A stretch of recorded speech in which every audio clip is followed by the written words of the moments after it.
வணக்கம். நான் உங்கள் அன்பான சயின்டிஃபிக் வேதிக் அஸ்ட்ராலஜர் அஸ்ட்ரோலஜி பேசுகிறேன். நல்லது நினைப்போம், நல்லதே நடக்கும். இந்த வீடியோவில் நம்ம என்ன பார்க்க போகிறோம்னா, ஆகஸ்ட் 2026 கடகராசிக்காரர்களுக்கு எத்தகைய ஒரு பலாபலன்கள் நிறைந்த ஒரு மாதமாக வரப்போகுதுங்கிறது நாம் சயின்டிஃபிக் வேதிக் அஸ்ட்ராலஜி முறையில் எதையும் மிகைப்படுத்தாமல் உள்ளது உள்ளவாறு நம்ம பார்க்க போகிறோம். இப்போ என்னன்னா, இந்த அருள்வாக்கு சொல்கிற மாதிரியோ இந்த பரிகாரங்கள் அது மாதிரி மூட நம்பிக்கைக்குள்ளே போகாமல் ஒரு கிரகமும் ராசிக்கு இது மாதிரி இடத்துல இருக்கும் பொழுது எது மாதிரி ஒரு தாக்கத்தை கொடுக்க போகுதுங்கிறத இந்திய வேத ஜோதிட அடிப்படையிலான அறிவியல் சார்ந்த முறையில் நம்ம பார்க்க போகிறோம். இப்போ பாருங்க, ஆகஸ்ட் 2026 எப்படி இருக்க போகுது அப்படின்னு பார்த்தீங்கன்னா, கடகராசிக்கு வந்து அஷ்டம சனிலாம் முடிஞ்சு ஓரளவுக்கு பிரச்சனையிலேருந்து மீண்டு வந்து கொண்டிருக்குங்கிறதா உண்மை. ஸோ இதில் வந்து குருவார் ராசிக்குள்ளே வரும்பொழுது நல்ல ஒரு நிவர்த்தி, அதாவது இது வரைக்கும் நம்ம என்னமா தவறாக ஒன்று பண்ணிட்டு இருந்தோமோ அதெல்லாம் வந்து நல்லா புரியக்கூடிய ஒரு அமைப்பு. இப்போ சில பேர் சொல்கிறீங்க, என்ன சார் கடகராசி குரு ராசிக்குள்ளே வந்திருக்குன்னு சொல்கிறீங்க, ஒன்றும் விளங்கலையே, ஒன்றுமே நான் பிரச்சனையில் தானே இருக்கேன் அப்படின்னு நினைப்பீங்க. ஆனால் இவர் வந்து தான் என்ன பிரச்சனை, இது வரைக்கும் நம்ம செய்ததில் என்ன ப்ராப்ளம் இருக்குங்கிறத காட்டினா தான் அடுத்த லெவலுக்கு நம்ம போக முடியும். ஸோ அது மாதிரி ஒரு நல்ல விஷயத்தை கொடுக்கக்கூடிய ஒரு திருஷ்டியை உச்ச குரு வந்து ராசிக்குள்ளே கொடுத்து 7, 9, 5ங்கிற அருமையான பாவத்தை பார்க்கும் பொழுது இனிமேல் நாம் நம்மளுடைய வாழ்க்கை பயணம், நம்ம செய்யக்கூடிய தொழில் அமைப்புகள், வேலை அமைப்புகளை திருத்தி கொண்டு கொஞ்சம் மாற்றி அமைத்து கொண்டு நல்ல விதமாக போய் அடுத்து வரக்கூடிய வாழ்க்கைக்கு வேணுங்கிற ஒரு அஸ்திவாரத்தை, ஃபவுண்டேஷனை செய்யக்கூடிய அமைப்பாக நாம் எடுத்துக்கொள்ளலாம். ஸோ கண்டிப்பாக கடகராசிக்கு குரு ராசிக்குள்ளே வந்திருக்கிறார். சனி பார்த்தீங்கன்னா 9ஆம் இடத்தில் இருக்கிறார்.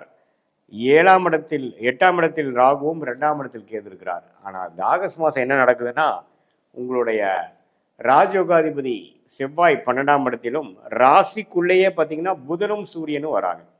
ஸோ 2ஆம் இடத்து அதிபதி புதன், சூரியன் பார்த்தீங்கன்னா ராசிக்குள்ளே வருவது, புதன் ராசிக்குள்ளே வருவது நம்ம ஒரு நல்ல அமைப்பு. குருவோட சேருகிறார்கள். ஸோ எப்போ ஒரு குருவோட புதன் சூரியன் சேருகிறார்கள், அதே மாதிரி சுக்கிரன் 3ஆம் இடத்துக்கு வரங்கும் பொழுது நல்ல ஒரு அமைப்பு தான். அதாவது புத்தி கூர்மை உண்டு சில விஷயங்கள் செய்கிறது, இது வரைக்கும் நம்ம என்ன மாதிரி தப்பு பண்ணோங்கிறத தெரிஞ்சு இப்போ டோட்டலாக ஆல்டர் பண்ணுறது.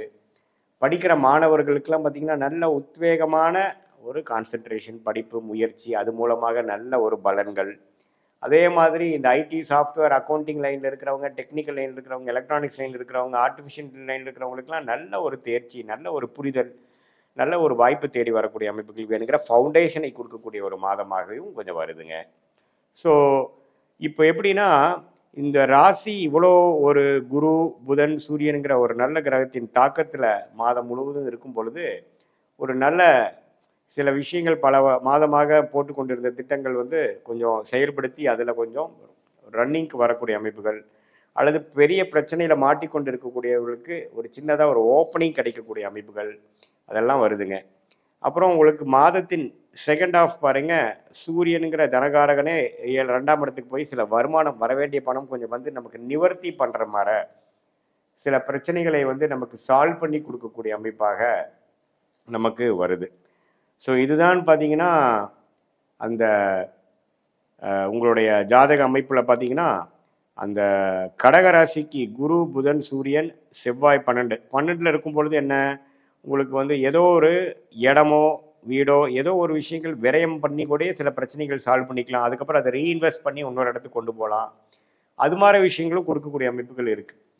ஸோ குழந்தைகள்னால ஒரு நல்ல விஷயங்கள், வேலை தொழிலில் கொஞ்சம் முனைப்பான ஒரு முயற்சி, அதே சமயத்தில் சில ஒரு அஷ்டம சனியிலேருந்து கொஞ்சம் மீண்டு வந்து இப்போ கொஞ்சம் அடுத்த லெவலுக்கு போகக்கூடிய ஒரு அமைப்புகளும் இந்த வருஷம் நான் ஸ்டார்ட் பண்ணிட்டேன் அப்படிங்கிற அமைப்பு. ஸோ இந்த குரு பயிற்சி அற்புதமான ஒரு பயிற்சியாக இருக்கிறனாலையும், புதன் சூரியன் ராசிக்குள்ளே வருவதனாலையும், 2ஆம் இடத்துக்கும் சூரியன் வந்து மாத இறுதியில் போகிறனாலையும் நல்ல ஒரு அமைப்பு. குருவால் எல்லாமே ஓரளவுக்கு திருட்பலம் பெறுகிறார்கள். அதே சமயத்தில் 9ஆம் இடத்தில் இருக்கக்கூடிய சனியை குரு பார்க்கிறதும் அப்பா சார்ந்த விஷயங்கள், அவங்களோட எழுத்து பூர்வீக சம்பந்த விஷயங்களுக்கு அவங்களுக்கும் கொஞ்சம் நமக்கு நல்ல ஒரு அமைப்புகள் இருக்குது.